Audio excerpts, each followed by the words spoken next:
Are you really not aware who VOC is? If you don't know, I'll tell you. The voice against white tyranny arose in the 1790s from the south, and it was the voice of Veerapandiya Kattabomman, Subramanyam Siva, Mahakavi Bharati, Tirupur Kumaran, Satyamurthy, Vanjinathan. Several war cries for independence have erupted from Tamil Nadu. To name them all is near close to impossible.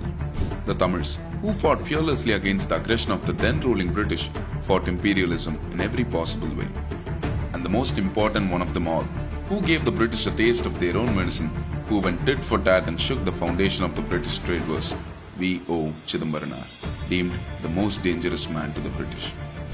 Despite having enough money to tour the world without any worries, he decided to stand and fight for his country.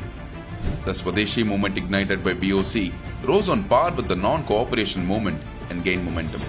VOC not only started an indigenous shipping company for the Indians to break out of the British maritime dominance, but was also a prominent scholar who awakened the masses through his writings.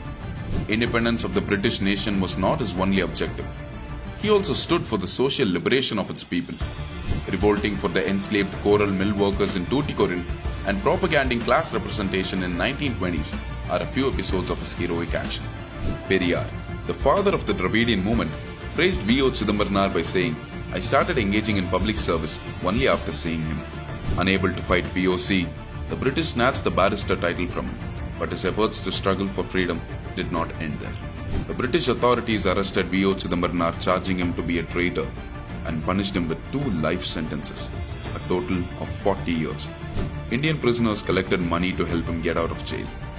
Even Gandhiji, who was in South Africa then, collected money to protect him. After numerous protests in and outside of India, the British judiciary decided to reduce his sentence to 4 years in prison and 6 years in exile. During his time in prison, VOC was tortured to pull oil press machines that were usually pulled by bull those days, deteriorating his health completely.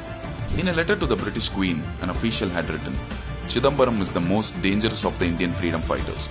He started a rival shipping company to the point of paralyzing our business with all the Indian people bowing in fear of us." V.O. Chidambaram is an everlasting name, not only in the history of Tamil Nadu, but also in the history of Indian independence.